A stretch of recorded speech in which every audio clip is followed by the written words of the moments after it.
राज्यसभा भारतीय संविधान के आर्टिकल 80 में आपको मिलेगी। लोकसभा की बात करें तो आर्टिकल साथियों आप सभी लोगों के सामने 81 में मिलेगी, और राष्ट्रपति की बात करें तो भारतीय संविधान के अनुच्छेद 52 में आप सभी लोग पढ़ेंगे। यदि हम संसद की बात करें, भारतीय संविधान के आर्टिकल साथियों 79 में मिलेगी, और जब संसद की बात करते हैं तो इसके 3 अंग दिख जाते हैं। देखते ही आप 3 अंगों को लगाएंगे तो सबसे पहला साथियों आप सभी लोगों को मिल जाएगा इसमें प्रेसिडेंट, फिर राज्यसभा और फिर इसके बाद लोकसभा। इसका मतलब है हमारे भारतीय संसद की अगर बात करें तो राज्यसभा, लोकसभा और राष्ट्रपति ये तीनों ही अंग हैं, यानी विधानसभा आपका अंग नहीं है। प्रश्न को आप देखिए 1, 2, 3 यानी केवल यही 3 ऑप्शन आपको दिख जाएंगे। मैं आपको क्या कह रहा हूं, ये एनसीईआरटी बेस्ड सवाल है, ये आपके वो सवाल है जिनका उत्तर आपके सिवा दूसरा शायद आज की क्लास में परेशानी से दे पाएगा। कोशिश यही करिएगा कि इन सवालों को आप बढ़िया तरीके से सॉल्व करिएगा। अगला सवाल है, किसी भी अपराध का अंतिम निर्धारण कौन करता है? ये साथियों ऐसे प्रश्न है जिनका उत्तर आप सभी लोग बस ये सोच के बताते चलिएगा कि नहीं मुझे करना है। साथियों अपराध की बात करें, इसका अंतिम निर्धारण करने वाला संस्थान कौन होता है? जैसे आपने सुना होगा हमारे भारत में न्यायिक पुनरावलोकन की व्यवस्था है। न्यायिक पुनरावलोकन होता है, ध्यान रखना, पुनरावलोकन की व्यवस्था है। इसका मतलब क्या है? इसका मतलब यदि कोई भी कानून संसद ने बना दिया तो उसकी समीक्षा की जा सकती है। इसी तरीके से न्यायिक समीक्षा का भी प्रावधान भारत में किया गया है।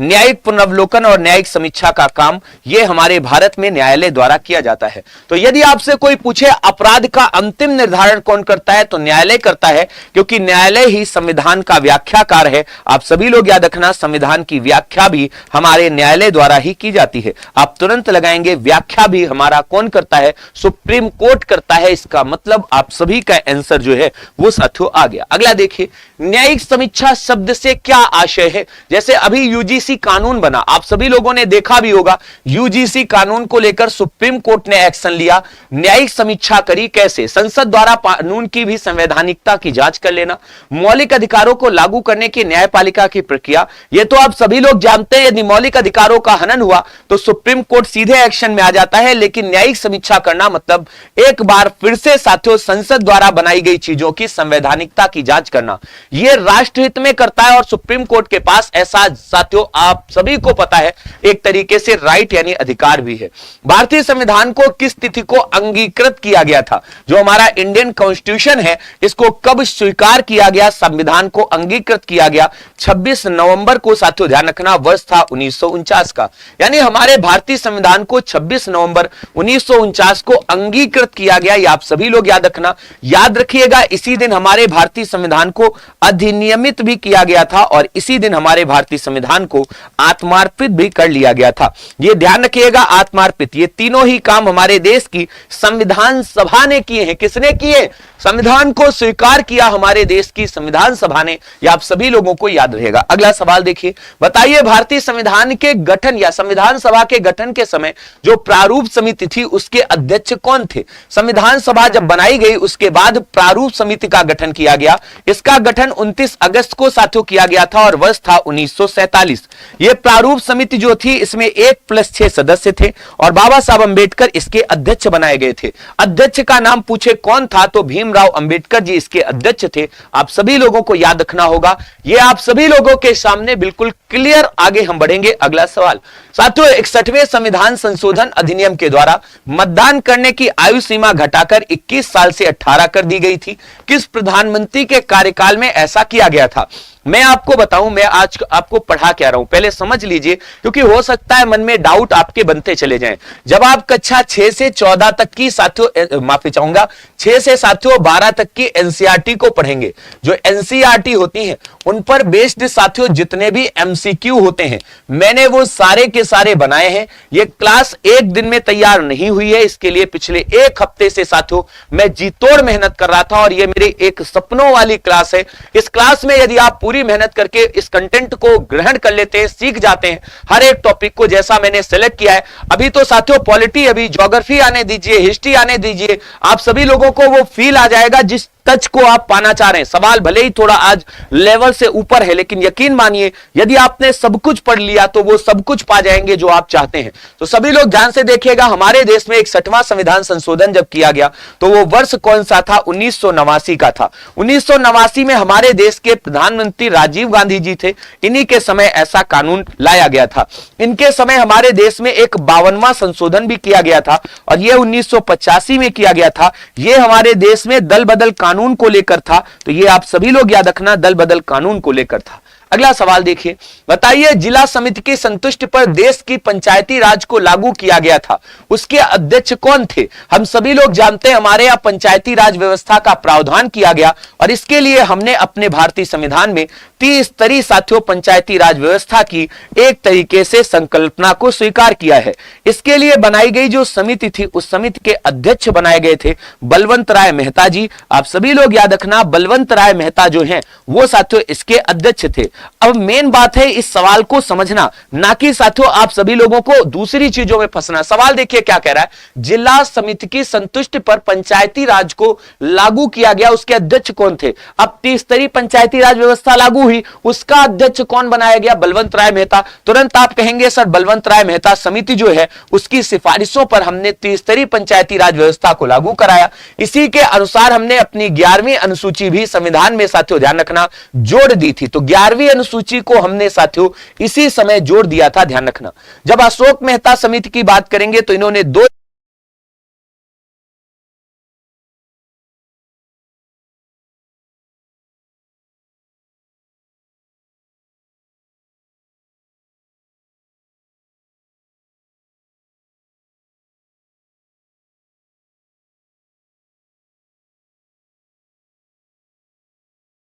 आपने कर लिया था 7 नंबर क्वेश्चन, पंचायती राज को लागू किया था बलवंत राय मेहता समिति के रिकमेंडेशन पर, यानी आपने इसका उत्तर बी ऑप्शन लगा लिया था। अगला सवाल देखिए, फटाफट से आ जाइए अगले क्वेश्चन पर। क्वेश्चन आपके सामने है, विधानसभा में किसी दल के निर्वाचित सदस्यों के दल बदल पर निम्नलिखित में से किसने प्रतिबंध लगाया था?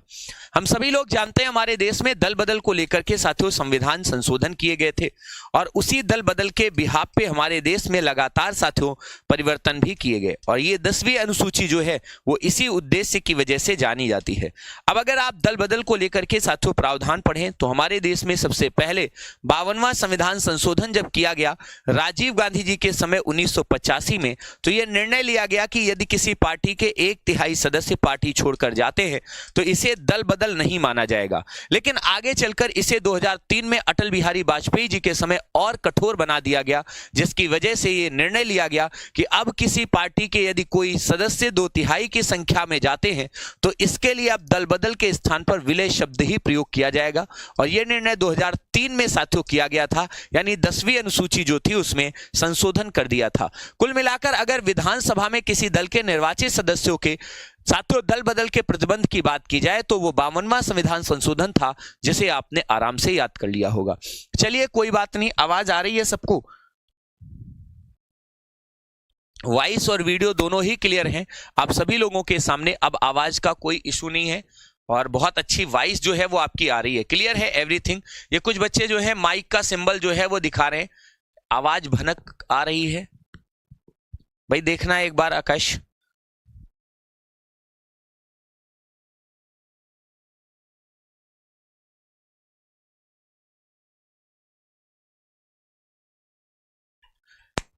तो एक बार देख लीजिए सभी लोग, बिल्कुल क्लियर है, कोई दिक्कत नहीं आ रही, आवाज बिल्कुल सही है, सही है। चलो आ जाइए जल्दी से अगला सवाल देख लेते हैं। बताइए संपत्ति का अधिकार इनमें से क्या है? फटाफट।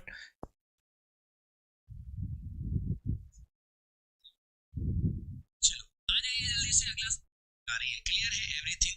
ये कुछ बच्चे जो है माइक का सिंबल जो है वो दिखा रहे हैं, आवाज भनक आ रही है। शुरुआत में थी, अभी कोई दिक्कत नहीं है, क्यों परेशान हो रहे हो? हैं अभी सब कुछ जब क्लियर है तो फिर काहे परेशान हो रहे हो? छोटे छोटी चीजों के डाउट आपके, ऐसा लग रहा है जैसे मतलब आवाज नहीं बहुत बड़ा कोई इशू है। अरे सही हो गई आवाज, अब कोई दिक्कत नहीं है ना। अब मेहनत करके पढ़ लीजिए। कहते हैं रख हौसला वो मंजर भी आएगा, जब प्यासे के पास चलकर समंदर भी आएगा, और इस बार थक कर ना बैठ मंजिल के मुसाफिर, मंजिल भी मिलेगी और मिलने का मजा भी आएगा। तो कोशिश करिए बढ़िया से एकदम।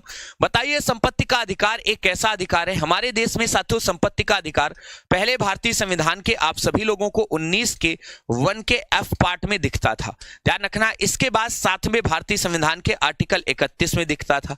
लेकिन जब हमारे देश में 44वां संविधान संशोधन कराया गया 1978 में, तो इसको हमने बदल दिया और यह प्रावधान उठा करके हमने साथियों भारतीय संविधान के अब आर्टिकल 300A में रख दिया। यही भारतीय संविधान का भाग 12 है, जहां पर अब इसे हम साथियों कानूनी दायरे में रख चुके हैं। मतलब कुल मिलाकर के संपत्ति का अधिकार जो पहले साथियों ध्यान रखना आप सभी लोगों के लिए एक मौलिक अधिकार बनकर काम कर रहा था, अब वो आपका कानूनी अधिकार जो है वो बन गया है। यानी आप सभी का डी ऑप्शन केवल क्लियर है और बाकी कोई भी नहीं लगाएंगे। याद रखना। अगला सवाल देखिए फटाफट से। भारतीय संविधान के अनुच्छेद 25 का संबंध किससे है? ये याद रखिएगा, ये आप सभी लोगों की पूरी टॉपिक वाइज एक एक चीज की क्लास है। जिन बच्चों को साथियों लगता हो कि नहीं हमारे नंबर कम बन रहे हैं या आगे नंबर बढ़ाने चाहिए, वो इस क्लास को प्रॉपर लें, क्योंकि इसी से नंबर आपके आगे बढ़ने वाले हैं। चलिए शुरू करते हैं अनुच्छेद 25 के बारे में। अनुच्छेद 25 कहता है भारतीय संविधान की धार्मिक स्वतंत्रताएं जो हैं वो हर विद्यार्थी को एक तरीके से दी जाएंगी, और धार्मिक स्वतंत्रता का अधिकार जो है वो साथियों आप सभी लोगों का भारतीय संविधान के आर्टिकल 25 में दिया गया है। कहा गया है बौद्ध धर्म, जैन धर्म और सिख धर्म के लोग भी अनुच्छेद 25 के तहत ही धार्मिक स्वतंत्रताएं प्राप्त कर सकते हैं। अगला देखिए, भारतीय संविधान को बनाने हेतु भारतीय संविधान सभा को कितने अधिवेशन साथियों एक तरीके से करने पड़े थे? जब हमारे यहाँ संविधान सभा बनाई गई थी तो उसमें साथियों आप सभी को याद होगा 2 वर्ष 11 महीने और 18 दिन का कुल समय लगा था। याद है आपको? 18 दिन का टोटल समय लगा था। 64 लाख रुपए से अधिक का खर्च आया था, ये आप सभी लोग जानते हैं। और अगर हम बात करें बैठकों की तो 12 ऐसी साथियों ध्यान रखना हमारे कुल कितने अधिवेशन हुए, तो 12 ऐसे अधिवेशन भी हुए थे। और आप सभी लोग याद रखना ये सभी के सभी अधिवेशन दिल्ली के सेंट्रल हॉल यानी केंद्रीय कक्ष में आयोजित कराए गए थे। तो इसको भी आप सभी लोग नोट करते हुए चलेंगे। भारत की संविधान सभा की अंतिम बैठक का इनमें से सही तिथि बताइए कौन सी थी? हमारे यहाँ अंतिम बैठक में केवल हस्ताक्षर कराए गए थे। भारतीय संविधान सभा जो है वो साथियों अंतिम बैठक में पहुंचकर केवल साइन कराती है, हस्ताक्षर के लिए हम सभी लोग जानते हैं एक तरीके से हुई थी। यदि हम बात करें कब कराए गए तो आप सभी लोगों को याद होगा हमारे यहाँ 24 जनवरी को साथियों ध्यान रखना 1950 में इस दिन बुला करके संविधान सभा के सदस्यों से हस्ताक्षर कराए थे। 284 सदस्यों ने इस पर साइन करके ये प्रूफ कर दिया था कि हमारे यहाँ संविधान जो है अब वो स्वीकार कर लिया जाएगा पूरी तरीके से। अगला देखिए, भारत को एक संविधान देने का प्रस्ताव संविधान सभा द्वारा पारित किया गया था। साथियों ये प्रस्ताव था। अगर प्रस्ताव की बात करें, शब्द को समझने की कोशिश करिएगा। भारतीय संविधान को पारित करने के लिए या संविधान बनाने के लिए एक प्रस्ताव साथियों 22 जनवरी 1946 को 22 जनवरी 1947 साथियों आपने पढ़ा होगा हमारे देश में 13 दिसंबर को जवाहरलाल नेहरू ने उद्देशिका प्रस्ताव 1946 में रखा था। जेल नेहरू ने साथियों क्या रखा? प्रस्ताव ऐसा रखा कि हमारा संविधान बनाने का उद्देश्य है।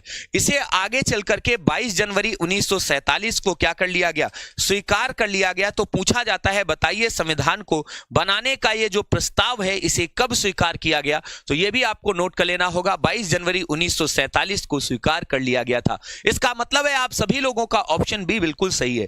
डॉक्टर भीमराव अंबेडकर जी जिनके जन्म और मृत्यु के बारे में आपको बताना है। बाबा साहब भीमराव अंबेडकर जी का जन्म याद करिए, हम 14 अप्रैल को अंबेडकर जी की जयंती मनाते हैं। 14 अप्रैल को अंबेडकर जी की जयंती मनाते हैं और वर्ष था 1891 का। आप सभी लोग लगा लीजिए 1891 और 1956 दिसंबर का महीना जब इनका देहांत हम सभी लोगों को आराम से याद हो जाएगा। अगर आपसे कोई पूछ दे बताइए इनका देहांत कब हुआ था, तो 6 दिसंबर की डेट आप सभी लोग याद रखना और वर्ष था 1956 का जब इनका देहांत हुआ था। अगला सवाल देखिए, किसने कहा था संविधान सभा कांग्रेस थी और कांग्रेस साथियों संविधान सभा था या कांग्रेस ही भारत था? साथियों हमारे विदेशी एक लेखक हैं जिनका नाम है साथियों आप सभी के सामने ऑस्टिन। ऑस्टिन कहते हैं कि आप भारत के कॉन्स्टिट्यूशन पर इन्होंने किताब भी लिखी है, द इंडियन कॉन्स्टिट्यूशन। याद रखना ये इनकी किताब भी है, याद रखना इंडियन कॉन्स्टिट्यूशन करके इन्होंने एक किताब भी अपनी लिखी है।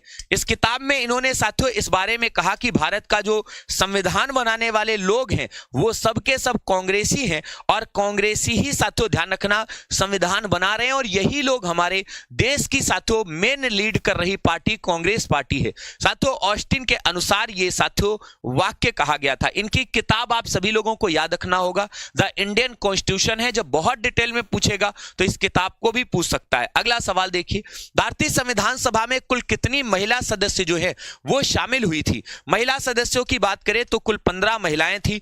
मैं आपको जब ये क्लास पढ़ा रहा हूं ना, तो बस इतना याद रखना कि इस क्लास को पढ़ने के बाद जितने भी आपने आज तक सवाल पढ़े होंगे वो भी सारे याद हो जाएंगे, क्लियर हो जाएंगे, और जो आज आप नहीं पढ़े होंगे वो भी क्लियर हो जाएंगे। जैसे ये सवाल आपने कई बार प्रैक्टिस पेपर और क्लासेज में देखा भी होगा, तो मैं एनसीईआरटी पढ़ा रहा हूं, एनसीईआरटी के बिहाफ पर क्वेश्चन करा रहा हूं, इसका मतलब ये सारे टॉपिक आपके साथियों कवर होते चल रहे हैं। तो ये मत सोचिएगा कि ये सवाल आपको आता था, ये आपने कर लिया तो ये आपका हो गया, नहीं, याद रखना मैं हर चीज को कवर करा रहा हूं, ये सबसे बड़ी बात है इस क्लास की। साथियों 15 महिलाएं थी, जिनमें आप सभी लोगों ने दुर्गाबाई देशमुख जैसी महिलाओं को सुना होगा। दुर्गाबाई देशमुख जैसी महिलाएं जो हैं वो साथियों इसमें शामिल थी, जिनके बारे में आप सभी लोग जानते हैं, प्यार से लोग इनको दुर्गा भाभी कहते थे। इनके ही पति थे भगवती चरण बोहरा। 15 महिलाएं जो हैं भारतीय संविधान सभा में शामिल हुई थी। इसके साथ साथ 389 सदस्य कुल आप सभी लोगों को इस संविधान सभा में देखने को मिल जाएंगे। अगला सवाल देखिए, भारतीय संघात्मक व्यवस्था निम्नलिखित में से किस देश से संबंधित है? जब भारत में संघ की बात की जाएगी, हम सभी लोग जानते हैं संघ का मतलब यूनियन, और यह शब्द हमने साथियों कनाडा के संविधान से लिया है। नोट करके डाल लेना कहां से लिया है, कनाडा से। अगर ब्रिटेन की बात करें तो यहां से हमने अपने देश में नागरिकता का प्रावधान लिया था, और साथ में हमने संसदीय व्यवस्था, पार्लियामेंट्री सिस्टम, यानी ब्रिटेन से ही हमने प्रधानमंत्री और बाकी जो हमारे पद हैं उससे जुड़े हुए वो सब लिए, जैसे मंत्रिपरिषद इत्यादि। संयुक्त राज्य अमेरिका से हमने उपराष्ट्रपति का पद लिया। इसके साथ साथ आप सभी लोग आगे बढ़ेंगे तो आप सभी को याद होगा, यहां से मूल अधिकार इत्यादि हमने साथियों प्राप्त किए हैं। आगे आयरलैंड के संविधान से भारत के संविधान के डीपीएसपी यानी राज्य के नीति निर्देशक तत्व। साथ में हमने अपने देश में जो भारत की चौथी अनुसूची है जिसमें राज्यसभा के सदस्यों के बारे में बताया गया है, वो सारे प्रावधान यहीं से लिए हैं, तो इनको भी आप नोट कर लेना। अगला सवाल देखिए, सूची 1 को 2 से मिलाइए। अब जब पूरा पढ़ लोगे, जब पूरा सारा सब कुछ पढ़ लेना, तब एनसीईआरटी के कंक्लूजन पे आ जाना। इसको कहते हैं एनसीईआरटी का कंक्लूजन, यानी इसे कहते हैं आप सभी लोगों के सामने कंक्लूजन मतलब निचोड़। अब निचोड़ पर आप खड़े हैं, बताइए मौलिक अधिकार हमने कहां से लिए? सर अमेरिका के संविधान से लिए थे, इसका मतलब पहले का चौथा होना चाहिए। यहां पर देखो दोनों में दिया है, इधर भी दिया है। साथियों केंद्र और राज्य के बीच में संबंध कहां से लिए? मतलब 7वीं अनुसूची। ठहर जाइए, रुक जाइए। राज्य के नीति निर्देशक तत्व तो आयरलैंड के संविधान से डीपीएसपी को हमने लिया है। मंत्रिमंडलीय सरकार ब्रिटेन से हमने लिया है, और बचा साथियों केंद्र राज्य संबंध, मतलब संघ की बात कर रहा है। संघ में क्योंकि आप जानते हैं केंद्र और राज्य 2 प्रकार की सरकारें होती हैं। खत्म कर लीजिए, आराम से कर लेंगे। पहले का चौथा, दूसरे का साथियों तीसरा होगा। दूसरे का तीसरा इसमें नहीं है, इसमें नहीं है।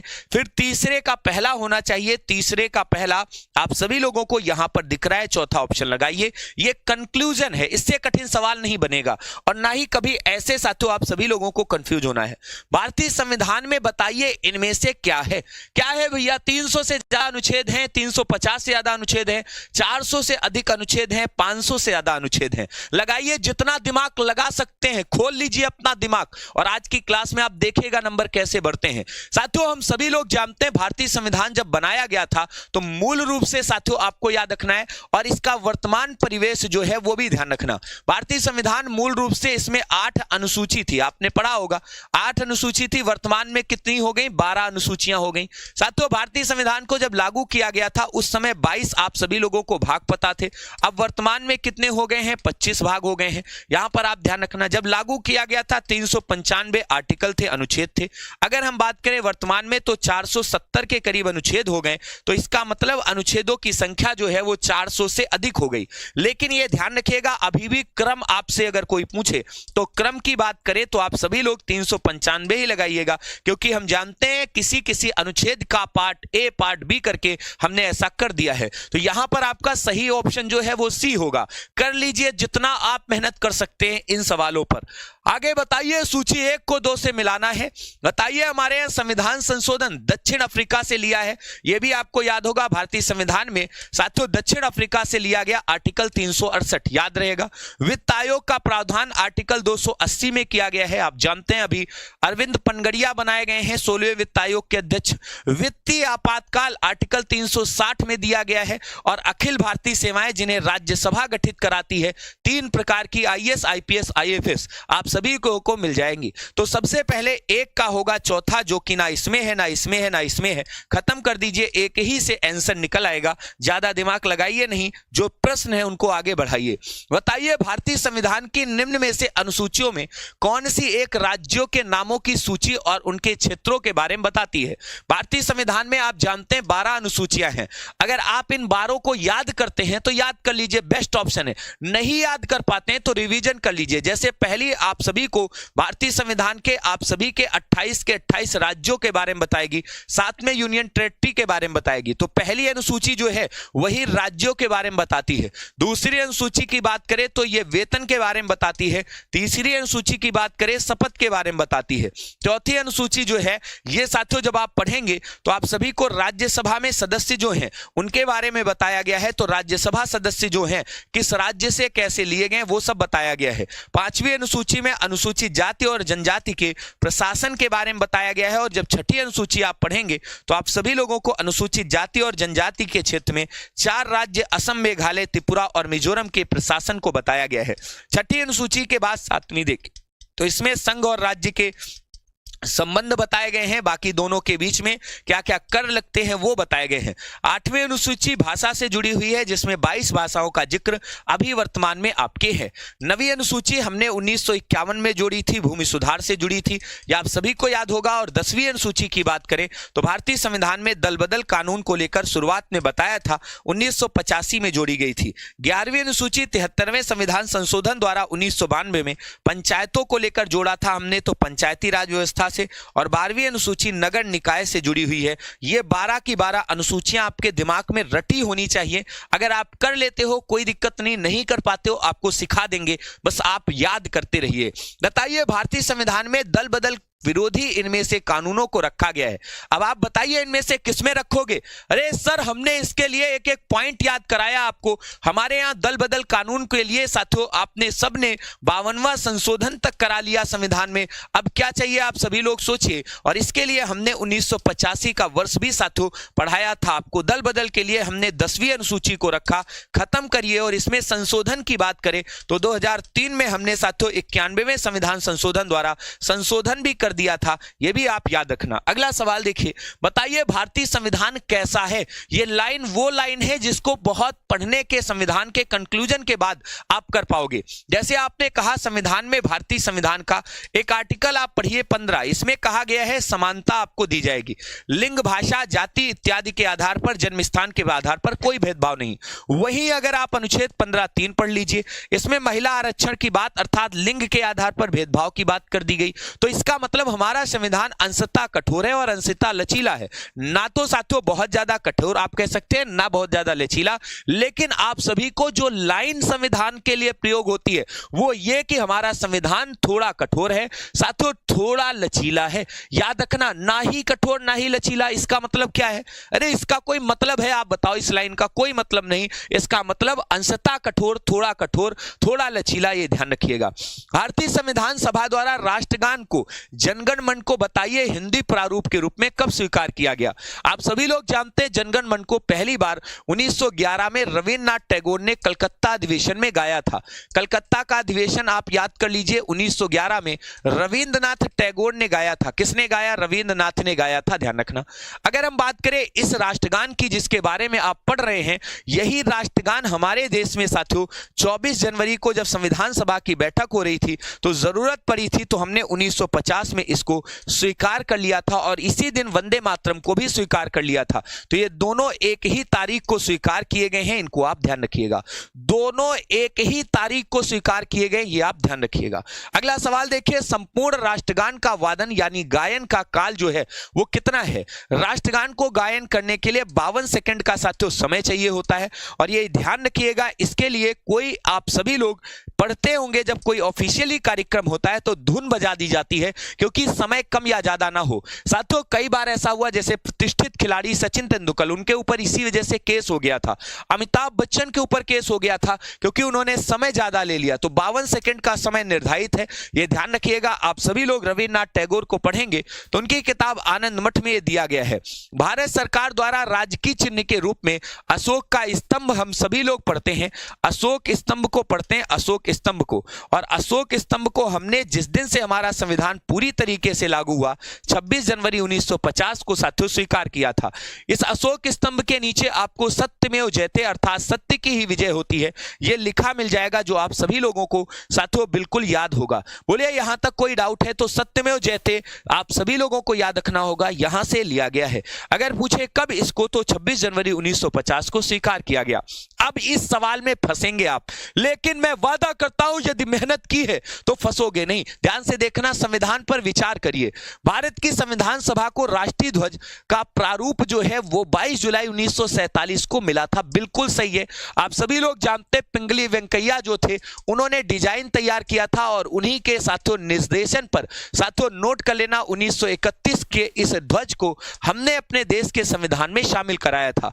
राष्ट्रीय ध्वज के बीच में 24 तीलियां हैं, 21 नहीं, ये आपको याद होगा। तो ये काट दीजिए, जिसमें 2 होगा वो कभी आंसर नहीं हो सकता, यानी ये दोनों कट गए। आप खुद ही पढ़ लीजिए, मैं फिर कह रहा हूं पेपर वाले को भूत बना देंगे, भूत कहेगा इस बार सौगंध मुझे इस मिट्टी की, इस बच्चे से मिलना नहीं दोबारा, केवल पहला सही होगा। तीसरा देखो, राष्ट्रीय ध्वज की लंबाई और चौड़ाई का अनुपात, चौड़ाई 2 होनी चाहिए, लंबाई 3 होनी चाहिए। आप सभी लोग इसको ऐसे पढ़ते हैं 3:2 में होना चाहिए, लेकिन लंबाई और चौड़ाई का रेशियो होना चाहिए। ये 3:4 में कभी नहीं होता। आप सभी लोग ध्यान से देख लीजिएगा, हम सभी लोगों ने इसको याद किया है। नवीन जिंदल की याचिका के कारण आप सभी लोग इसे फहरा पाते हैं।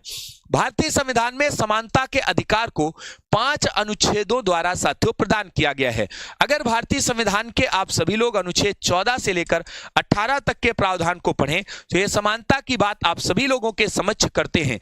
अगर आपसे कोई पूछे आर्टिकल साथियों एक तरफ दे दे, 14 नंबर में क्या दिया गया है, तो तुरंत आप कहेंगे इसमें समता यानी विधि के समक्ष बताई गई है। तो विधि के समक्ष साथियों ध्यान रखना, समक्ष समता की बात की गई है, कानून के समक्ष समानता की बात। साथियों 15 में अगर बात करें तो जन्म स्थान इत्यादि के आधार पर, लिंग के आधार पर कोई भेदभाव नहीं किया जाएगा, मतलब यहां पर भी समानता। अनुच्छेद 16 की अगर बात करें तो लोक सेवाएं जो होंगी यानी जो हमारी सरकारी नौकरियां होंगी उनमें समानता। अगर 17 की बात करें, छुआछूत नहीं करेंगे, अनटचबिलिटी को बढ़ावा नहीं देंगे, अस्पृश्यता का अंत करेंगे। और अनुच्छेद 18 को जब आप पढ़ेंगे तो इसमें कहा गया है उपाधियों का अंत किया जाएगा, लेकिन जो उपाधियां अभी तक दी जा रही हैं वो साथियों अब केवल और केवल टाइटल का रूप होंगी। अगला सवाल देखिए, क्योंकि हम जानते हैं सेना और शिक्षा में दी जाती हैं। भारतीय संविधान के किस अनुच्छेद में भाषण एवं अभिव्यक्ति की स्वतंत्रता, आर्टिकल 19 में साथियों साफ साफ लिखा गया है कि किसी भी व्यक्ति को अपनी बात रखने का अधिकार है।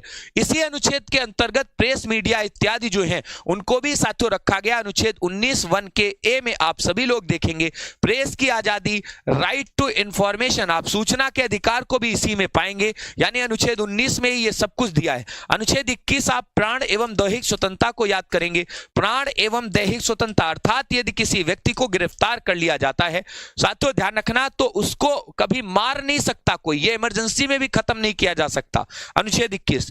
अगला देखिए, भारत के संविधान के निम्नलिखित में से कौन सा अनुच्छेद प्रेस की आजादी या प्रेस की स्वतंत्रता की बात करता है? मैं मानता हूं कुछ सवाल तुम्हें आ गए होंगे और तुम कर भी लोगे कुछ सवाल, लेकिन मैं फिर कह रहा हूं सभी सवाल आप नहीं कर पाओगे। क्यों नहीं कर पाओगे?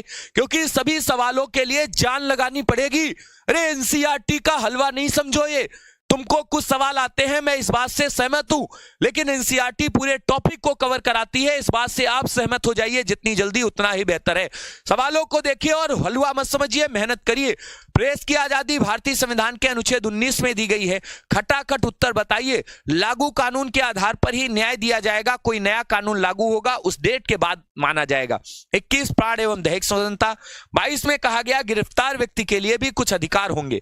साथियों, आप भारतीय संविधान के किस अनुच्छेद के तहत सिखों द्वारा कपाड़ धारण करना धार्मिक स्वतंत्रता का अंग माना जाएगा? सिख कपाड़ धारण कर सकते हैं, भारतीय संविधान के अनुच्छेद 25 में कहा गया है। 24 में आप जानते हैं शोषण के विरुद्ध अधिकार की बात की गई है। साथियों, हटा दीजिए। अनुच्छेद 26 की जब बात करें तो कहा गया है आप धार्मिक प्रयोजन करिए, धनाधन, दुर्गा पूजा करिए, कोई दिक्कत नहीं है, बस किसी को दिक्कत ना आने पाए। अनुच्छेद 27 कोई जजिया कर इत्यादि नहीं देगा, मतलब विशेष प्रकार के कर कोई नहीं वसूलेगा, अर्थात धार्मिक कर कोई नहीं वसूलेगा, ना किसी को दिया जाएगा। कोई आए कह दे धार्मिक कर दे दो, ये कर दो, वो कर दो। गुरुजी हमारे मोहल्ले में एक आते चंदा वसूलने के लिए, उनको तो दे देते हैं, ये तुम्हारी इच्छा है, संविधान में नहीं इसका प्रावधान। मन करे दे दो, ना मन करे भगा दो। याद रखना, कई बार बहुत सारे गंदे लोग भी आ जाते हैं और अच्छे लोगों की वजह से हम उनका सपोर्ट कर देते हैं, नहीं तो सच में बताए ना तो बहुत गलत भी काम करते हैं वो लोग। निम्नलिखित में से कौन नीति निर्देशक तत्व है? इसमें से समान नागरिक संहिता भारतीय संविधान के अंदर आप पढ़ेंगे, कॉमन सिविल कोड साथियों संविधान के 44 नंबर। प्रेस की स्वतंत्रता 19 में दी गई, धर्म की स्वतंत्रता 26 में, 25 में आपको, और विधि के समक्ष समानता अनुच्छेद 14 में। ये हमारे मौलिक अधिकारों में आते हैं, यानी ये हमारे मौलिक अधिकार हैं। आप पढ़ लीजिए भारतीय संविधान के अनुच्छेद 12 से लेकर 35 तक आपको मौलिक अधिकार मिलेंगे। मतलब ये तो हो ही नहीं सकते, एक ही बचा समान नागरिक संहिता। आप सभी लोग जानते हैं आर्टिकल 44। नीति निर्देशक तत्व 36 से लेकर 51 तक आपको मिलेंगे, उसी में आर्टिकल 44। साथियों, आप जानते हैं भारत में सरकार द्वारा कॉमन सिविल कोड को लेकर बहुत प्रावधान बना दिए गए 2019 में, लेकिन उसके पहले से गोवा में लागू था। बताइए मौलिक कर्तव्य को भारतीय संविधान के निम्नलिखित में से किस भाग में दिया गया है? भाग दूसरे में, भाग तीसरे में, भाग चौथे में, भाग चौथे के में। साथियों, आप सभी लोग इस पॉइंट को पूरा याद कर लीजिए। 42वां एक संशोधन हुआ है, वर्ष था साथियों 1976 का। इसे लघु संविधान की संज्ञा दी गई है और भारतीय संविधान में साथियों इसके समय समितियां कुछ बनाई गई थी, जिनमें साथियों सरदार स्वर्ण सिंह समिति, आप सभी लोग याद कर लेना स्वर्ण सिंह समिति को। स्वर्ण सिंह समिति जो है उसने साथियों ये रिकमेंडेशन किया कि हमारे देश में मौलिक कर्तव्यों को शामिल किया जाना चाहिए। मौलिक कर्तव्यों को उसी के कहने पर हमने शामिल कर लिया। ये 8+2 के बंच में आए, 8 यूएसएसआर से, 2 भारतीय परिवेश से, यानी भारतीय संविधान में एक नया अनुच्छेद जोड़ा गया, जिसको हम सभी लोग भाग 4 का कहते हैं, या आर्टिकल की बात करें तो 51 का साथियों का कह देंगे। लगा ली दीजिए। अगला सवाल, भारत के राष्ट्रपति को उससे पद से कैसे हटा सकते हैं? पढ़िए जरा भारतीय संविधान को। जब आप पढ़ेंगे तो आर्टिकल आपको साथियों 61 मिल जाएगा। इसमें महाभियोग का प्रावधान दिया गया है। महाभियोग कैसे लगाया जाएगा, इसके लिए तो बहुत सारी जटिल प्रक्रियाएं हैं। तो भारत के राष्ट्रपति को पद से कैसे हटाओगे? प्रधानमंत्री द्वारा। अरे प्रधानमंत्री के पास अगर ताकत होती तो वो कर देता है ऐसा। लोकसभा के द्वारा कभी नहीं। साथियों बताइए, संविधान के न्यायाधीश द्वारा कभी नहीं। इसका मतलब संसद द्वारा महाभियोग की प्रक्रिया का सहारा लेकर के उसे दोनों सदनों से पारित प्रस्ताव के आधार पर हम हटा सकते हैं। अगला देखिए, भारतीय संविधान के किस अनुच्छेद के तहत राष्ट्रपति पर महाभियोग चलाया जा सकता है? राष्ट्रपति पर महाभियोग आप जानते हैं आर्टिकल 61 के तहत चलाया जाता है। सर इनमें से जो आर्टिकल हैं आप खुद भी इसका मूल्यांकन करिए। आर्टिकल 76 महान न्यायवादी के बारे में बताया गया है। महान न्यायवादी अटॉर्नी जनरल के बारे में बताया गया है। आप सभी लोग जानते हैं महान न्यायवादी आर वेंकटरमणी जी हैं। अनुच्छेद 75 में कहा गया है प्रधानमंत्री होगा, और 356 हमारे देश में राष्ट्रपति शासन के बारे में बताया गया है। राष्ट्रपति शासन आप सभी लोग याद कर लेंगे। तो इस प्रकार से ये तीनों हो नहीं सकते थे। वैसे भी बताइए कैबिनेट में कौन सम्मिलित होता था? आज के सवाल का 2000 रुपए का सवाल है। आज की क्लास में 2000 रुपए का प्रश्न। बताइए कौन सम्मिलित होता था? भारत में कैबिनेट स्तर के मंत्री स्तर के सभी मंत्री, केवल कैबिनेट मंत्री और राज्य मंत्री, कैबिनेट राज्य और उप मंत्री। जब भारतीय संविधान को पढ़ोगे तो आर्टिकल आप सभी लोगों को 74 मिल जाएगा। राष्ट्रपति की सहायता करने के लिए एक मंत्री परिषद होगी, लेकिन उस मंत्री परिषद में केवल और केवल कैबिनेट मंत्री, कैबिनेट की बात करें तो केवल कैबिनेट मंत्री रखे जाते हैं। इनकी संख्या 14 से 16 के बीच में होती है। अब जितना ज्ञान तुम लगा रहे हो, जैसे तुमने कहा सर हम इसमें कैबिनेट मंत्री, राज्य मंत्री और उप मंत्री और जो संविधान के अंतर्गत और आते हैं स्वतंत्र प्रभार इत्यादि मंत्री, सबको छाप देंगे, लेकिन कभी सही नहीं होगा। मेरे कहने पर आप बस इतना याद कर लीजिए, कैबिनेट बराबर कैबिनेट, ध्यान रखना, कैबिनेट बराबर कैबिनेट, याद रखना। ये अपने विभाग के स्वतंत्र होते हैं और अपने अपने निर्णय लेने के लिए खुद साथियों जिम्मेदार होते हैं। इसमें 14 से 16 के बीच में मुख्य जो मंत्री होते हैं, प्रधानमंत्री के बाद के कैबिनेट के नीचे, वो सब इसमें आते हैं। यही फायदा है एनसीईआरटी पढ़ने का। जो सवाल तुमको आते हैं वो भी रिवीजन हो जाते हैं और जो नहीं आता है वो भी एक एक शब्द रिवाइज हो जाता है। जिनमें से बहुत सारे बच्चे, पेपर तुम खुद अपनी आत्मा पे हाथ रख के कहना कि अगर आ जाए तो तुम क्या इसको नहीं लगाते, यही तुम लगाते, इस पे तो जिंदगी में नजर नहीं जाती। और आज के बाद तुम कसम खा लो कि हमारी नजर केवल और केवल उसी पे जाएगी। कैबिनेट बराबर कैबिनेट अंकित सर ने सिखाया था, इसके अलावा कुछ नहीं करना है। अगला देखिए, संविधान में मंत्रिमंडल शब्द एक ही बार प्रयोग हुआ है और वो भी जब हमारे देश में इमरजेंसी की बात आती है। बताइए कब? आप सभी लोग जानते हैं हमारे भारत में जब आपातकाल का प्रावधान किया गया तो उसी आपातकाल में साथियों ये शब्द जो है वो जोड़ दिया गया कि हमारे यहां साथियों किसी प्रकार की कोई समस्या आएगी तो उसमें सबसे पहले इमरजेंसी को साथियों रखा जाएगा। भारतीय संविधान में आप सभी लोग याद रखना, केवल और केवल एक ही जगह इसका प्रयोग जो है वो किया गया है और वो है आर्टिकल साथियों आपातकाल वाला। आपातकाल का मतलब आप सभी लोगों का ये होगा नहीं, ये होगा नहीं, क्योंकि इसमें तो आप जानते हैं महान्यायवादी, इसमें मंत्रिपरिषद, ये राज्य के राष्ट्रपति शासन की बात कर रहा है। राष्ट्रपति शासन से आपातकाल का कोई मतलब नहीं है।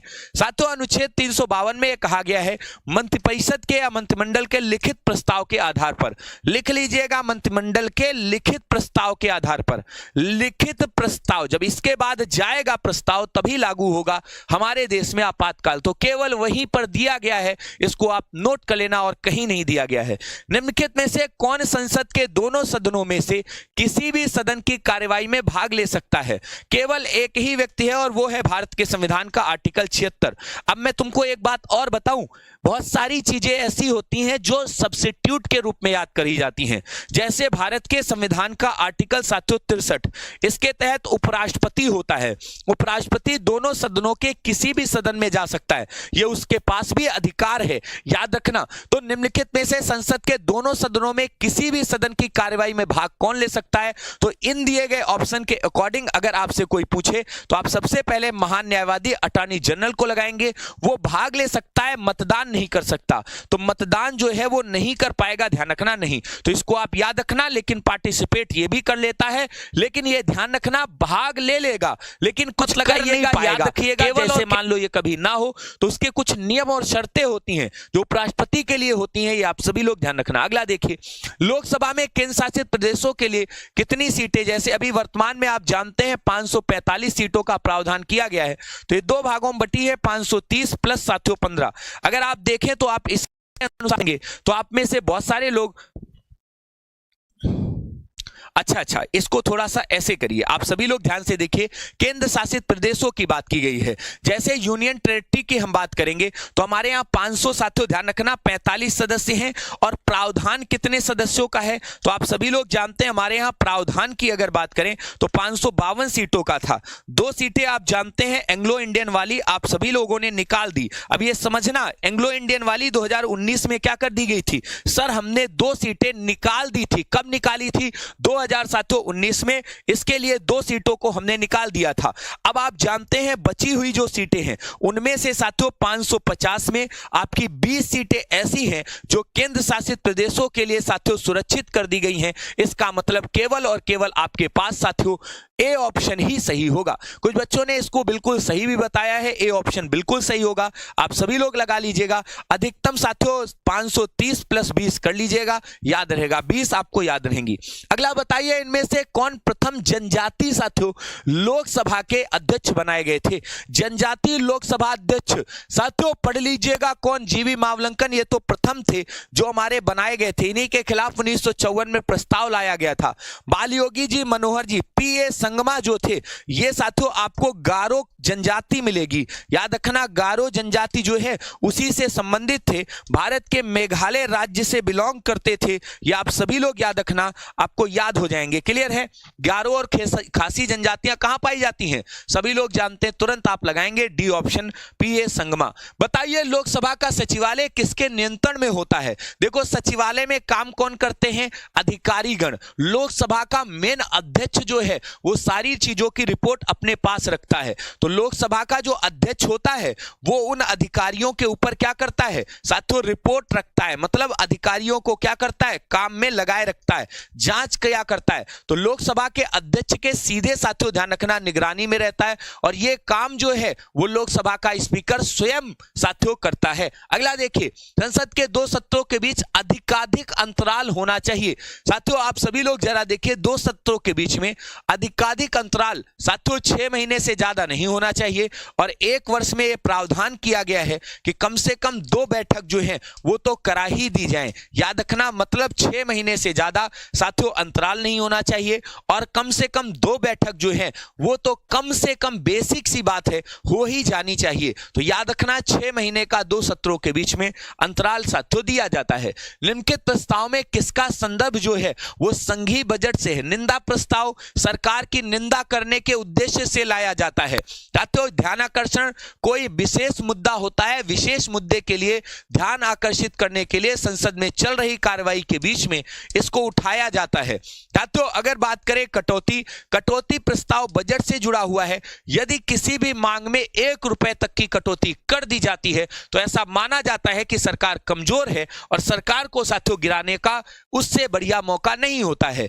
बताइए भारतीय संसद की लोक लेखा समिति, जिसके बारे में आप सभी लोग पढ़ते हैं, पब्लिक अकाउंट कमेटी। साथियों आपने पढ़ा होगा, इसके बारे में जब पढ़ेंगे तो इसमें कुल कितने सदस्य होते हैं? तो सदस्य पूछ देता है, सदस्य इसमें आपको 22 मिल जाएंगे। 15 सदस्य लोकसभा के और 7 सदस्य जो हैं वो राज्यसभा के मिल जाएंगे। तो लोकसभा और राज्यसभा के बारे में आपको मिल जाएंगे। बताइए कौन मनोनीत करता है? तो ये सारे के सारे आप जानते हैं, लोकसभा का अध्यक्ष जो है वो ही मनोनीत करेगा। लोकसभा के अध्यक्ष के पास ये एक्टिविटी होती है, उसके पास साथियों ध्यान रखना कार्यवाही देखने का अधिकार होता है। अगर कोई पूछे कौन मनोनीत करेगा तो इनके सदस्यों को मनोनीत करने का काम जो है वो साथियों लोकसभा का अध्यक्ष करेगा, स्पीकर। अब सबसे बड़ी चीज पता क्या है? अब कुछ बच्चे जो हैं इस क्लास को बड़ा हल्के में ले रहे हैं। याद रखिएगा, हल्के में हमें ले लो चल जाएगा, क्लास को हल्के मत लीजिएगा। तुमको पॉलिटी के 2-4 सवाल आ गए, तुम मेढक की तरह कूदने लगे, तुमको लगा हमें पॉलिटी आ गई। मैं फिर कह रहा हूं पॉलिटी आ गई है। ये क्लास केवल पॉलिटी की नहीं है, इस क्लास में आपको ज्योग्राफी है, हिस्ट्री है, इकोनॉमी है, साइंस है, स्टैटिक जीके है, और बाद में साथियों 3-3 पेपर भी हैं जो कि आपके 100 प्रश्नों के हैं। हिल जाओगे। साथ में आपको 500 क्वेश्चन की मैं स्टैटिक की पूरी पीडीएफ भी दे रहा हूं, और हिल जाओगे। इसलिए कोशिश करिए पूरी क्लास को लीजिए। जो बच्चे अभी इस क्लास से भाग रहे हो, या उनको मन ना लग रहा हो, या उनकी बात में दम ना हो, उनको लग रहा हो अरे गुरुजी क्या बात कर रहे हो, बस एक ही चीज दृढ़ संकल्पित होकर के बैठ जाइए। पलथी मार करके जहां बैठे हो वही फोन चलाना शुरू कर दो। बस एकांत ढूंढ लो, एक पन्ना वन्ना ले लो, आंसर वेंसर काउंट करते जाना। जैसे मैं आपके 44 सवालों को करा चुका हूं, मैं प्लान करके आया हूं 1 घंटे में आपको कम से कम 60 या 70 या आगे 100 भी अगर करा ले गया तो बहुत अच्छी बात है। सवालों की संख्या, रिवीजन जितना आप कर लोगे वो तुम्हारा होगा। बाकी आप सभी लोगों को मैं फिर कह रहा हूं, पेपर में तुम्हारे इससे बाहर कुछ नहीं जाएगा। तुम बार बार चिल्लाते रहोगे, कोई फायदा नहीं। अगर जीवन में कष्ट मिला है तो उसका एक रास्ता है दूर करने का, बेरोजगारी और गरीबी को भगाने का, और वो सिर्फ और सिर्फ तुम्हारी मेहनत है। या तो कर दो या तो छोड़कर भाग जाओ। एक वीर योद्धा को तुमने बॉर्डर पर बंदूक लेकर देखते हुए कभी देखा है? कभी फिल्मों में तो जरूर देखा होगा। उसकी तस्वीर देखकर तुम्हारे रोए नहीं खड़े होते? अरे नहीं खड़े होते तो समझ लेना खून में पानी मिल चुका है। हर संकट का हल मत पूछो आसमान के तारों से, सूरज किरणें कब लेता है नभ के चांद सितारों से। पढ़ाई के इस दौर में यदि चुप पाए जाओगे तो इतिहासों के पन्नों में फिर सब कायर कहलाओगे। अभी तक हुई जो भूले हो उन सब का समाधान हो जाने दो। सब समझौते मरे पड़े हैं, पिंड दान हो जाने दो। पर्वत को बाजू में तोलो, शोले भरो निगाहों में। आंसू की पूजा मत करना, बलिदानों की राहों में। तुम भी पढ़ाई की सीमा रेखा तोड़ो, आगे बढ़ जयनाद करो, अपने माता पिता का खोया हुआ सम्मान तुम आजाद करो। क्या ये देश उन्हीं का है जो युद्धों में शहीद हो जाते हैं? अरे अपना लहू बहाकर टीका सरहद पर कर जाते हैं। ऐसा युद्ध वतन के खातिर हम सबको लड़ना पड़ता है। संकट की घड़ियों में सबको सैनिक बनना पड़ता है। जो भी कौम वतन के खातिर मरने को तैयार नहीं, उसकी जनता को आजादी जीने का अधिकार नहीं। मैं चाहूं तो एक सवाल में तुमको 10 सवाल बताऊं, लेकिन मैं चाह रहा हूं कि आप ज्यादा से ज्यादा, क्योंकि मैं सवालों की संख्या पर फोकस कर रहा हूं, मुझे भी पता है कि जो तुम्हें लिखा कर पढ़ाता था वो तुमको मैं इसमें पढ़ा दूंगा। 631 सवाल हैं, होश ठिकाने आ जाएंगे। अभी तो शुरुआत है, असली पिक्चर तो बाकी है आपकी। अभी देखना, वो सारे क्वेश्चन जो तुम्हारे पेपर में पूछे जाते हैं उन सबको हमने रखा है, कोई सवाल छोड़ा नहीं है। हर एक टॉपिक को चेक कर लेना उठा करके। मुर्गी बना दिया है मुर्गी। आप में से किसी ने शायद डॉल्फिन नोज कभी सुना तक नहीं होगा। अभी तो टेलर है, असली पिक्चर तो बाकी है मेरे दोस्त। तुम तो अभी से मैदान से भागने लगे। रे ऐसे कैसे भाग जाओगे? अभी तो तुम्हारी असली परीक्षा होनी बाकी है। तो ही टॉपिक तुमको कठिन लग गया है, कोई सवाल तुमको नहीं आया, घबराओ मत। असली मेहनत उसी के पास है जो रुका है मैदान में। साथियों खेला है अंतिम गेंद तक, याद रखना अंतिम गेंद तक मेहनत करनी है। बताइए भारत सरकार ने वन संरक्षण अधिनियम इनमें से किस साल साथियों पारित किया था?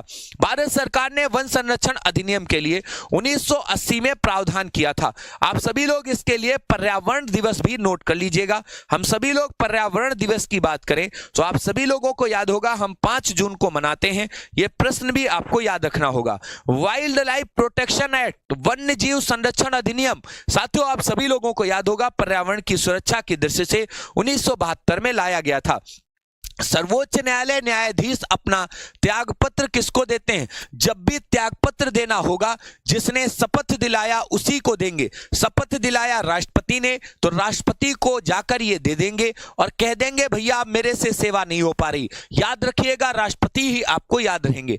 बताइए उच्चतम न्यायालय के न्यायाधीश किस प्रकार साथियों हटाए जा सकते हैं? सुप्रीम कोर्ट के न्यायाधीशों को हटाने की ठीक वैसी ही प्रक्रिया है जैसी राष्ट्रपति की पद से हटाने की। साथियों कैसे हटाते हैं? तो संसद द्वारा, साथियों ध्यान रखना, सबको याद रखना होगा कैसे। मुख्य न्यायाधीश के इच्छानुसार, साथियों इसके बाद राष्ट्रपति द्वारा सुप्रीम कोर्ट के न्यायाधीश की सिफारिश पर, राष्ट्रपति द्वारा संसद की सिफारिश। आप सभी लोग जानते हैं इन पर महाभियोग लगा दिया जाता है। जब महाभियोग लगाया जाता है तो महाभियोग में होता क्या है, ध्यान से सुनिएगा। महाभियोग में क्या होता है? महाभियोग संसद के दोनों सदन पारित करते हैं। याद रखना ए और बी दोनों सदन पारित करते हैं। अब इसके बाद राष्ट्रपति के पास राष्ट्रपति से कहा जाता है भैया तुमने किस गधे इंसान को बना दिया था, ये तो देश का बंटाधार करा के मानेगा। तो राष्ट्रपति साथियों संसद की सिफारिश पर फिर हटा देता है उस व्यक्ति को। याद रखना राष्ट्रपति को हटाने का अधिकार इसलिए है क्योंकि शपथ तो बाबा ने ही दिलाई थी। याद रखना आप सभी लोगों को। एक बालक कह रहा है गुरुजी दिलवा टूट गया है, कैसे जोड़ें? याद रखना दिल टूटा हो, दिमाग टूटा हो, दिल एक ही नहीं होता। ऑक्टोपस की तरह 3 दिल बनाओ अपने एक दिल के अंदर। और पहली बात, दिल में कोई पत्थर वत्थर नहीं होता जो टूट जाएगा है। ऑक्टोपस को सुना है कभी? ऑक्टोपस जिसके 3 दिल होते हैं वैसे बन जाओ पत्थर एकदम, तभी मजा आएगा। अगला सवाल देखिए, बताइए संविधान की व्याख्या करने का लास्ट अधिकार किसे होता है? अंतिम अधिकार हमारी भारत के साथियों सुप्रीम कोर्ट के पास होता है। संविधान का व्याख्याकार किसको कहा जाता है? तो व्याख्याकार साथियों ध्यान रखना इसी को कहा जाता है। यदि किसी के मौलिक अधिकारों का हनन हो रहा हो तो वो सीधे सुप्रीम कोर्ट जाता है, क्योंकि सुप्रीम कोर्ट को ही साथियों यह अधिकार है कि वो एक प्रकार से ऐसे निर्णय लेगा जिससे कि आम जनता को न्याय इत्यादि मिल जा सके। बताइए निम्नलिखित में से कौन एक राज्य की आकस्मिक निधि की स्थापना के लिए उत्तरदायी है? अब तुम खुद से पूछना, यहां पर राज्य दिया है, जब राज्य दिया हो तो राज्य खर्च उठाएगा।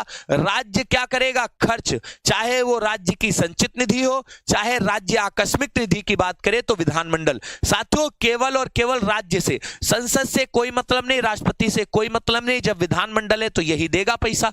चाहे जितना खर्च करो सारा कैश मोटी रकम यही देगा, ध्यान रखना। बताइए विधान विधान परिषद किसी साधारण विधेयक को अधिकतम कितनी अवधि के लिए रोक सकती है? पढ़ लो भारतीय संविधान का आर्टिकल 197, उसमें कुछ दिया गया है। मैं आपको बताता हूं हमारे भारत में विधान परिषद कितने राज्यों में है। गुरुजी 6 राज्य हैं जिनमें विधान परिषद है। बड़ा अच्छा सा सवाल है, याद कर लीजिएगा। यूपी में है, जानते हो तुम, विधान बिहार में है साथियों। इसके बाद आगे अगर हम चले तो हमें महाराष्ट्र में मिल जाएगा, महाराष्ट्र के बाद हमें कर्नाटक में मिल जाएगा, और कर्नाटक के बाद अगर हम बात करें तो हमको साथियों ध्यान रखना यह मिल जाएगा दक्षिण भारत के आंध्र प्रदेश और तेलंगाना में। तो याद रखना 6 राज्य ऐसे हैं। जम्मू कश्मीर में 2019 में खत्म ही कर दिया गया, नहीं तो 7 थे। साथियों कितने अवधि के लिए? अब तुमने सुना होगा गुरुजी या तो 6 लगाएंगे या तो 3 लगाएंगे। कुछ कह रहे हैं गुरुजी 14 दिन। विधान परिषद किसी साधारण विधेयक को कितनी अवधि के लिए? अब सुनना कितने लोगों ने गलत दिया, अभी तक किसी का सही नहीं आया।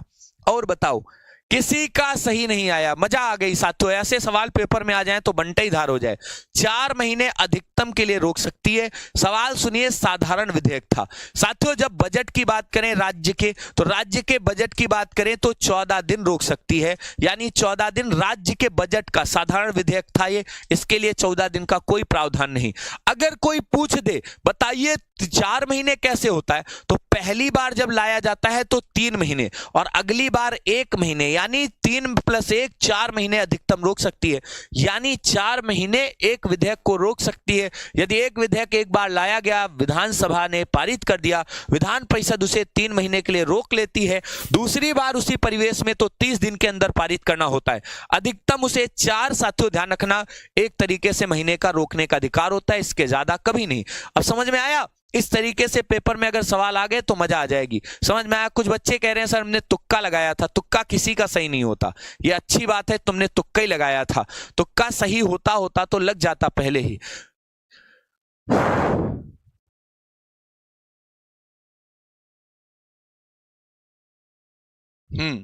सैलू कह रहे हैं कि गुरुजी टेस्ट सीरीज में कुछ, भैया टेस्ट सीरीज तुम दे लो जितनी देनी है, लेकिन तुम मेहनत जब तक नहीं करोगे क्लासेज में आकर, नंबर नहीं बढ़ेंगे। टॉपिक वाइज तुमको पढ़ना पड़ेगा दोस्त।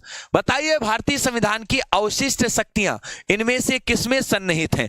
अवशिष्ट शक्तियों का प्रावधान आर्टिकल 248 पढ़िए, उसमें कुछ जगहों पे बताया गया है कि जब कोई कानून बनाया जाता है तो अवशिष्ट विषय हमेशा संसद को दिए जाते हैं, राज्य को ऐसे अवशिष्ट विषय नहीं दिए जाते। संसद क्योंकि प्रधान होती है, उसी को साथियों ये अधिकार दिए जाते हैं कि भैया तुम ही ये सब कुछ करना। तो संसद को साथियों अवशिष्ट शक्तियां दी गई हैं। इससे ये पता चल जाता है कि भारत जो है वो केंद्र था संघ की तरफ झुकाव रखता है। याद रखना, इसीलिए थोड़ा सा झुकाव है। भारत में मत देने का अधिकार इनमें से किस अधिकार में आता है? मौलिक अधिकार में। मौलिक अधिकार में क्या आर्टिकल 12 से 35 के बीच में आता है? नहीं आता। संविधान में कहीं कोई उल्लेख है इसका? साथियों प्राकृतिक भगवान ने दिया है क्या? ये भी नहीं लगाओगे। देखो विधान बनाया गया है तो इसीलिए इसको वैधानिक अधिकार कहा जाता है। याद रखना, अगर आपसे कोई पूछे कैसा है तो वैधानिक अधिकार है। जनप्रतिनिधित्व की धारा 1951 वाली जो है उसके अनुसार साथियों ध्यान रखना, हम सभी लोगों को यह वैधानिक अधिकार दिया गया है कि आप वोट डाल सकते हैं। और आप सभी लोगों को याद रखना है यह अधिकार आर्टिकल 226 में उस बात को प्रूव करता है कि यदि आपकी आयु 18 साल है तो हमारे देश के सार्वभौमिक मताधिकार का फायदा उठा लीजिए। अगला देखिए, किस संविधान संशोधन द्वारा मतदान की आयु को 21 साल से घटाकर 18 कर दिया गया? बस 61वां संशोधन। याद रखना 1989 में राजीव गांधी जी प्रधानमंत्री थे, जब यह किया गया उसके ही साल उनकी सरकार गिर गई थी। राजीव गांधी जी के समय साथियों 61वां संविधान संशोधन किया गया था। लगा लीजिए 61वां लगाइएगा, 61वां। ध्यान रखना शुद्ध हिंदी में लिखा गया है तो कंफ्यूज मत हो जाइएगा। 61वां संविधान संशोधन, सरकार गिर गई उनकी। इंडिपेंडेंस लेबर पार्टी, आप सभी लोगों को बताना होगा इसका संस्थापक कौन है। अब जब लेबर पार्टी की बात करें, लेबर मतलब मजदूर, मजदूर मतलब निचला वर्ग, और जब निचला वर्ग की बात कर दे तो आप तुरंत साथियों कहीं और मत जाइएगा, बाबा साहब अंबेडकर के पास चलिएगा, क्योंकि बाबा साहब अंबेडकर जो थे उन्होंने साथियों दलित वर्ग की समस्याओं को समझा, क्योंकि उन्होंने साथियों तीनों गोल में सम्मेलन में एक ही मुद्दा विशेषता उठाया और वो भारत में दलित समस्याओं का। उनको पता था कि भारत अगर आजाद हो गया और दलितों के लिए कुछ ना किया गया तो आगे स्थितियां और खराब होंगी और दंगे और बाकी चीजें होंगी। सूची 1 को सूची 2 से सुमेलित करते हुए चुनाव करिए। भारतीय राष्ट्रीय कांग्रेस की स्थापना, इधर साथियों कुछ राजनीतिक दल है, उधर स्थापना वर्ष है। बताइए कांग्रेस की स्थापना कब हुई थी? 1985 में। जनसंघ की स्थापना श्यामा प्रसाद मुखर्जी ने 1951 में करी थी।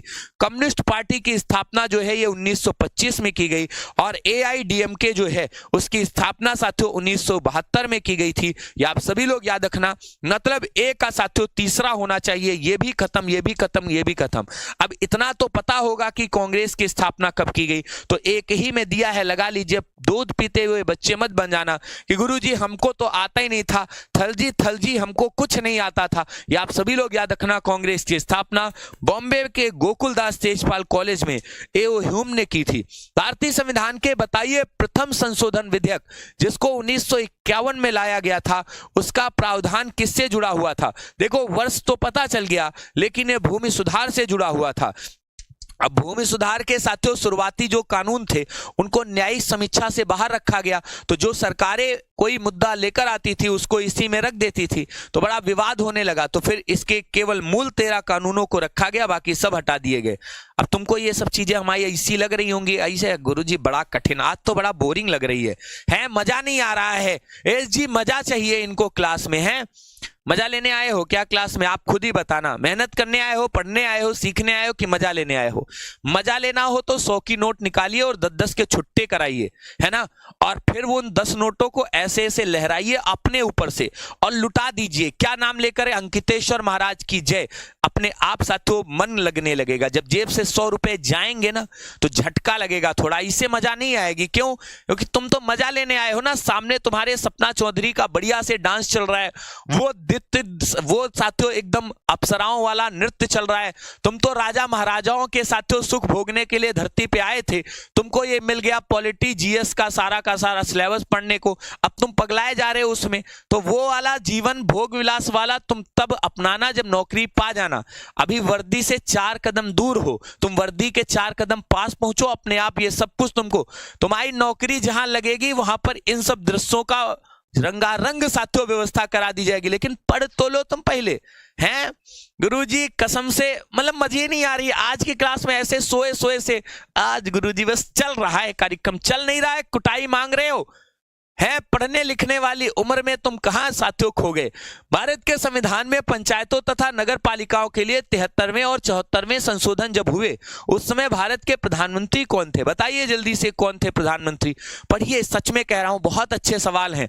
तुमको जो चीजें कभी किसी ने नहीं पढ़ाई वो पढ़ाने की कोशिश कर रहे हैं, तुमको लग रहा है वाह जी वाह, समझ में आया? क्लियर है? जल्दी से देखिए। इंदिरा गांधी जी के समय तो सत्यो नहीं हुआ था क्योंकि इनका तो 1984 में देहांत ही हो गया था। PV नरसिम्हा राव आप सभी लोगों को पता है क्योंकि ये सारे प्रावधान 1992 के हैं।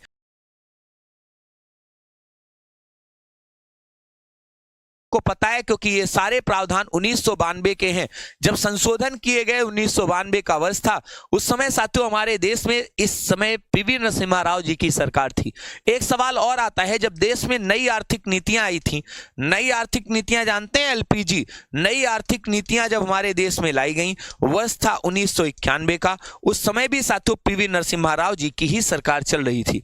निम्नलिखित में से किस युद्ध में एक पक्ष द्वारा प्रथम बार साथियों तोपों का उपयोग किया गया था? पहली बार तोपों का उपयोग भारत में साथियों 21 अप्रैल 1526 पानीपत के युद्ध में किया गया था। पानीपत का जब युद्ध आप पढ़ेंगे उसमें साथियों बाबर के द्वारा पहली बार साथियों इन तोपों का प्रयोग इब्राहिम लोदी के खिलाफ किया गया था। साथियों खानवा का युद्ध 1527 में लड़ा गया था। मन करे याद कर लो, नहीं अभी सब मिलेंगे। 1539 में साथियों प्लासी का युद्ध हुआ था। प्लासी का युद्ध 23 जून 1757 को हुआ था। 1757 को प्लासी का युद्ध हुआ था और पानीपत का तीसरा युद्ध 1761 में। अब तुमको 1539 में साथियों एक युद्ध हुआ था जिसे मैं बताना चाह रहा हूं, चौसा का युद्ध। याद रखना, चौसा जिसे हम सभी लोग शेरशाह के द्वारा जीता गया क्षेत्र मानते हैं। अगला सवाल देखिए, बताइए टोपरा तथा मेरठ में अशोक के 2 स्तंभ लेख आपको मिलेंगे। इनमें से बताइए कौन सा साथियों एक तरीके से टोपरा तथा मेरठ से 2 अशोक स्तंभ दिल्ली कौन लाया था? अब इतिहास के सवाल है। लगभग साथियों आपने पॉलिटी के जो सवाल पढ़े हैं वो 57 पढ़े हैं। ये 57 सवाल हैं। 58वें नंबर से साथियों आपका इतिहास का पोर्शन शुरू हो गया है। अब मैं आपको बताता हूं इतिहास के प्रश्न आपको मिलेंगे कैसे। कुछ विद्यार्थी हैं जो ये बात सोच नहीं पा रहे होंगे, सर आधुनिक भारत इतिहास जो आपकी एनसीईआरटी पर आपको मिलेगी, इतिहास जब आप एनसीईआरटी बेस पढ़ेंगे साथियों, ध्यान रखना एनसीईआरटी बेस, तो उसमें साथियों 6 to 12 मैं आपको पढ़ा रहा हूं। 6 से 12 तक की जो क्लासेस के क्वेश्चन है वो मैं आपको करा रहा हूं। याद रखना ये एनसीईआरटी का पूरा सिलेबस है। उस सिलेबस से मैंने आपके लिए सवाल जो हैं वो साथियों छांटे हैं। ये आप सभी लोग याद रखना, मैंने सभी टॉपिक जो मेन एनसीईआरटी से कवर हो सकते हैं वो मैंने रखे हैं। तो अब इसके लिए आपको मिलेंगे इसमें सभी टॉपिक के सवाल। याद रखना, तो ये मत सोचना रहेंगे हिस्ट्री के ही सारे, लेकिन एंशिएंट के, मेडिवल के, मॉडर्न के, यानी सभी के सभी सवाल आपको मिलेंगे। तो 57 प्रश्न पॉलिटी के किए, जरा रिजल्ट तो चेक कर लिया जाए। 57 पॉलिटी के सवाल आपने किए पिछले 1 घंटे में। आपको बताना है इसमें से सही कितने हुए। अंदाजा लग जाता है, किसी के 45 सही हुए होंगे, किसी के 40, हो सकता है किसी के 30 या 20 भी सही हुए हो। घबराना नहीं है, जितने भी सही हुए बहुत सही हो गए। जब इसकी पीडीएफ मिलेगी अपने आप रिवीजन करना, 1 नहीं 3-4 बार करना। बोप देव की तरह तुमको भी साथियों नंबर मिलने शुरू हो जाएंगे। अब तुम अगर इसमें 10 भी नंबर लाए होगे, 12 भी लाए होगे, 15 भी लाए होगे, घबराना नहीं है। जिस बच्चे के 50 आए हैं ये समझ लो अगली बार जब तुम टेस्ट दोगे इन प्रश्नों को रिवाइज करके तुम्हें 50 भी मिलेंगे। याद रखना कुछ भी मैंने इंपॉर्टेंट में से नहीं छोड़ा है, मैंने सब कुछ पढ़ाया पॉलिटी में। अब आपके सामने इतिहास का पोर्शन आ रहा है। इतिहास का 58 नंबर से सवाल था, दूसरा सवाल 59 नंबर। अच्छा सवाल है, मेडिवल का सवाल है।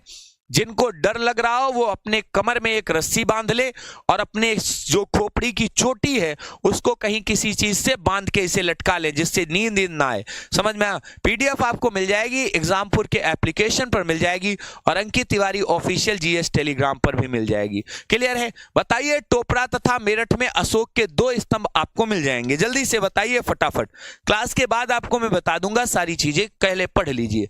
बताइए, टोपरा तथा मेरठ में 2 अशोक स्तंभ कौन लाया था? साथियों टोपरा जो पड़ता है, अगर आपसे कोई पूछे कहां पड़ता है तो ये हरियाणा में पड़ता है। और आप सभी लोगों को याद रखना है मेरठ ये यूपी में पड़ता है। दोनों अभिलेखों को खुदवाया किसने? फिरोज शाह तुगलक ने।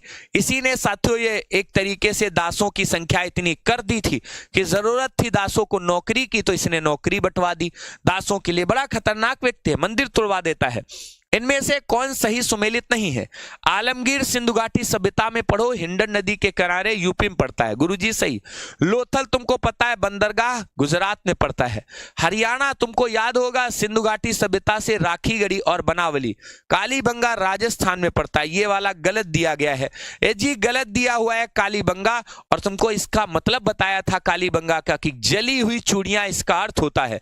लगा लीजिए, इसका अर्थ होता है जली हुई चूड़ियां, जली चूड़ियां, चूड़ियां याद रखना, चूड़ियां। और आज के बाद काली याद रखना, भूलोगे नहीं। काली कौन है? अरे भैया जिसकी चूड़ियां भाई साहब याद रखना काली है। अगला सवाल देखिए, मजा आ जाएगी आज की सवालों में। सोनगिरी का ऐतिहासिक साथियों दिगंबर जैन मंदिर इनमें से कहां पर पड़ता है? साथियों उत्तर प्रदेश में पड़ता है। तुम उत्तर प्रदेश में रहते हो और सोनगिरी का यदि मंदिर आपने पढ़ा हो तो मुझे बता दीजिए। क्या कभी पढ़ा है गुरुजी? अरे गुरुजी कभी नहीं देखा मैंने आज तक, यूपी में कभी नहीं देखा। यूपी में आप सभी लोग आओगे तो आपको साथियों मथुरा में एक जैन मंदिर प्रसिद्ध है जो मिल जाएगा, लेकिन यहां पर सोनगिरी की पहाड़ी नहीं है। राजस्थान में थार का रेगिस्तान है। पहाड़ी सबको आप बताया है मैंने कि अरावली पहाड़ियां पड़ती हैं। अरावली की पहाड़ियां जो हैं वो पड़ती हैं राजस्थान में, इसको भी हटा दीजिए। मध्य प्रदेश में सोनगिरी की पहाड़ियां आपको मिल जाएंगी। 1% कभी गलत नहीं हो सकता यदि आपने पढ़ा होगा तो। अगला देखिए, पैगंबर हजरत मोहम्मद साहब के बारे में सब लोग जानते हैं कि इनका जन्म जो है वो 570 में और मृत्यु 632 में हुई थी। 62 साल के करीब करीब इनका जीवन काल रहा। इनका जन्म मक्का में हुआ हुआ था मक्का के कुरैश कबीले में। साथियों नोट कर लीजिए, हजरत मोहम्मद साहब का जन्म 570, इनका जो कबीला था वो साथियों ध्यान रखना कुरैश कबीला था। कबीला कौन सा था? कुरैश कबीला। और आपको मैं बताऊं, अगर आपसे कोई पूछे इनका पालन पोषण किसने किया, इनके चाचा अबू तालिब ने किया। और सबसे बड़ी चीज आपको मैं बताता हूं, जब आप इनके बारे में पढ़ेंगे तो इन्होंने साथियों गौ पालन का बिजनेस पकड़ा था, याद रखना। बताइए, बौद्ध और जैन धर्म दोनों में ही विश्वास करते थे लोग। काहे में? कर्म और पुनर्जन्म में। बिल्कुल सही बात है, महात्मा बुद्ध के पुनर्जन्म पर आधारित जातक कथाएं दी गई हैं और कर्म पर इन दोनों लोगों का विश्वास था। मोक्ष पर किसी को विश्वास नहीं था, हटा दीजिए। स्त्री और पुरुष दोनों को मोक्ष प्राप्त करने, मैंने बताया, हटा दीजिए। जीवन का साथियों, जीवन में मध्यम मार्ग सर्वश्रेष्ठ है। साथियों कर्म और पुनर्जन्म में विश्वास करते थे, ध्यान रखिएगा। अमृतसर नगर जो है इसको स्थापित किया सिखों के चौथे नंबर के गुरु, जिनका नाम है रामदास जी। आप सभी लोग याद रखना, यहीं पर जब आप आगे चलेंगे तो पांचवें गुरु आपको मिल जाएंगे अर्जुन देव। जिन अर्जुन देव ने साथियों ध्यान रखना क्या किया था, हम सभी को याद होगा, अर्जुन देव ने यहीं पर अमृतसर में ही क्या किया, स्वर्ण मंदिर बनवा दिया। तो याद रखना, अमृतसर में स्वर्ण मंदिर जो है वो साथियों ध्यान रखना अर्जुन देव ने बनवा दिया था। अगला सवाल देखिए 66-65 नंबर। गंधार कला शैली एक संश्लेषण है भारतीय तथा फारसी शैली की, भारतीय, चीनी, भारतीय, तुर्की, अफगानी या भारतीय और यूनानी। आप सभी लोग जानते हैं, हमारे यहाँ जब मथुरा के मूर्तियां आप पढ़ोगे विशेषता तो गंधार शैली में ही बनाई गई और इसका साथियों प्रभाव भारतीय और यूनानी शैली से मिलता है। जब हमारे देश में कनिष्क का चैप्टर आप पढ़ोगे तो उस समय भी आपको ये मूर्तियां जो हैं वो चरम पर देखने को मिलेंगी। तुरंत आप कहेंगे गुरुजी भारतीय, और साथियों ध्यान रखना आप सभी लोगों को यूनानी शैली का मिश्रण मिलेगी, गंधार कला शैली। एक एक सवाल को पेपर में जैसे आते हैं चुन चुन कर मैंने टॉपिक वाइज रखे। हड़प्पा संस्कृति की जानकारी प्रमुख स्रोत इसका क्या है? शिलालेख है, पक्की मीटे की मोहरों पर अंकित लेख है। देखो लेख तो हो ही नहीं सकते क्योंकि पढ़े लिखे ये लोग थे ही नहीं। पुरातात्विक खुदाई जो है वो केवल और केवल, अगर एकमात्र साक्ष्य पूछता तो केवल पुरातात्विक खुदाई ही इनकी जानकारी का स्रोत है। इसी से पता चल गया तो चल गया, और अगर खुदाई सही से ना हुई होती तो कुछ नहीं पता चलता। अब जैसे यूपी में है, आप सभी लोग जानकारी के लिए याद रखना, आलमगीरपुर मेरठ का जो क्षेत्र है वो आप सभी लोगों को मिल जाएगा। साथियों हिंडन नदी के तट पर आप सभी ने पढ़ा होगा। सिंधु सभ्यता इनमें से संबंधित थी। कैसी सभ्यता थी? अगर आप ऐतिहासिक परिवेश को देखें 2350 से 1750 बीसी के बीच में हमें सिंधु घाटी सभ्यता प्राग ऐतिहासिक युग से थी, पाषाण काल से नहीं। साथियों ये प्रोटो हिस्टोरिक एज अर्थात आद्य ऐतिहासिक काल से जुड़ी हुई थी। इस काल में साथियों चीजें जो मिलती थी उनकी एक खास विशेषता होती थी। इसमें जो भी चीजें मिली वो हमें लिखित में तो देखने को कुछ मिली, लेकिन हम पढ़ नहीं पाए। इसका मतलब है उन लिखित पढ़ों का क्या मतलब है? कोई मतलब निकला? नहीं निकला ना, तो फायदा ही नहीं निकला। बताइए बोगाज कोई क्यों महत्वपूर्ण है? अब तुमको लोग जब कहें कि तुम्हारे देश में क्या है, तुमने क्या पाया, भारत तो अंग्रेजों के समय ठीक था, गुलाम बना रखा था अंग्रेजों ने, हम लोग उसी के समय ठीक थे। उन मूर्ख बालकों से, उन मूर्ख लोगों को ये समझाइएगा कि हमारा देश सोने की चिड़िया था। हमारे देश के राजाओं की शपथ बोगाज कोई के लोग खाते थे। विदेश में आप सभी लोग पढ़ेंगे सेंट्रल एशियाई साथियों क्षेत्रों को, आप सभी लोगों को पता चल जाएगा। तो ये एक ऐसा अभिलेख था जिसे प्राचीन की अगर हम बात करें तो